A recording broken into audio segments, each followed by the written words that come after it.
Hello guys, welcome back to my channel. তোমরা সবাই কেমন আছো? নিশ্চয়ই ভালো আছো। তো আমি তো খুবই ভালো আছি। আর আজ কিন্তু আমি তোমাদের সাথে সকাল সকাল মাছ শেয়ার করতে চলে এসেছি। দেখতে পাচ্ছ কত রকমের মাছ। এখানে কিন্তু পাকাল মাছ, ছোট ছোট ট্যাংরা মাছ রয়েছে, আর শিং মাছ রয়েছে। আর এটা তো পুঁটি মাছ, কত বড় বড় মাছগুলো। আর এখানে জলে জাগিয়ে রাখা হয়েছে কই মাছ, ওটা পরের দিন খাওয়া হবে বলে। যেহেতু বৃষ্টি হয়েছে, সো সেই জন্য এত মাছ কিনে আনা হয়েছে আমাদের বাড়িতে। পাকাল মাছ, শিং মাছ আর ট্যাংরা মাছটা কিন্তু পেঁপে দিয়ে রান্না হবে। উফ, আর কিন্তু তার সাথে দেওয়া হবে কলমি শাক। দারুণ কিন্তু খেতে হবে ঝোলটা। তো তোমরা কি ভাবছো আমি খেতে খুবই ভালোবাসি? না, একদমই না। আমার এই মাছগুলো একটাও পছন্দের নয়। শুধুমাত্র ছোট ট্যাংরাটা আমি একটু খাই, ভালোবাসি। আর ওই পাকাল মাছ বলো আর শিং মাছ বলো, আমি দুটোর মধ্যে কোনোটাই খাই না। আর ঝুড়িতে যে জামরুলগুলো দেখতে পেলে, ওই জামরুলগুলো কিন্তু আমাদের গাছের জামরুল। পুরো পড়লে একদম সুইমিং পুলে যেন শুয়ে আছে, দেখো শুয়ে রয়েছে। নাম নাম এই কি না বিছানা হয়ে গেছে। আরে বিছানাগুলো রোদ্দুরে দিয়েছি বলে খুব আনন্দ পেয়েছে। আজ এই রোদ্দুর উঠেছে বলে সব তুলে ওই দা বাচ্চা, ওই দেখো উল্টে পড়ে কোথায় উঠে যাচ্ছে। কি অবস্থা গেছো? আচ্ছা নাম, আমি নিচে নিচ্ছি। বালিশগুলো সরিয়ে দিই, ও নালে ওই করবে। সব কাজবাজ সেরে মেয়ের দুষ্টুমি ও সব কিছু দেখে আমি যখন স্নান করতে এলাম, বাথরুমে এসে দেখি সাবানের মধ্যে একটা মাকড়সা বসে আছে। ও বাবা, কি ভয়ের! তো তারপরে তোমাদের দাদাভাইকে আমি ডাকলাম, তো সে তাড়িয়ে দিল মাকড়সাটাকে। আর আমার তো প্রচণ্ড ভয় লাগে মাকড়সা আর আরশোলা দেখলে। আমি অনেকটাই দূরে থাকি তাদের থেকে। দেখেই তো ভয় লাগছে, খুবই বিষাক্ত মনে হচ্ছে দেখে।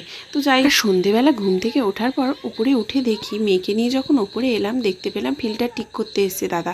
ফিল্টারটা আমাদের কদিন ধরে খুবই ডিস্টার্ব করছে, জল খেতে পাচ্ছি না আমরা। জলটাও কি খুব বাজে হচ্ছে, ফিল্টারে কোনো কাজ হচ্ছে না, আর সিগন্যাল দিচ্ছে শুধু পিপি করে। তো অনেক দিন ধরে ডাকা হয়েছে, তো আজকে অনেক দিন পরে আজকে বাড়ি এলো ঠিক করতে। নইলে আমাদের এ কয়দিন জলের ব্যারেল কিনে এনে খাওয়া হচ্ছে জল, খুবই অসুবিধে হয়। একটা ব্যারেল তো আমাদের একদিনেই লেগে যায়, যেহেতু আমাদের ওই ব্যারেলের জলেই ভাত রান্না করা হয়, কলের জলে করা হয় না। যেহেতু কলের জলে প্রচণ্ড আয়রন, ভাত হতেও সময় লাগে, তো সেই জন্য আমাদের ফিল্টারের জলেই রান্না করা হয়। আর এই যে দেখতে পাচ্ছ তো, বাবা এসেছে উপরে ছাদে ঠিক করছে বলে ফিল্টার নিচে। উপরে যেহেতু আমাদের কলের লাইন আছে, তো বাবার পেছন পেছন আমি এসেছি বলে মেয়েও চলে এলো।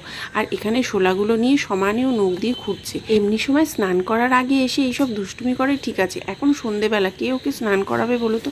আর ও ছাদে এলেই যত দুষ্টুমি করবে, মাটি ঘাটবে। আর এই শোলাগুলো নখ দিয়ে ছড়াচ্ছে, ওগুলো তো পুরো হাতে গায়ে জামায় ভরে গেছে। এবার তো গা চুলকোবে, বললেও শুনছে না, দুষ্টুমি করছে।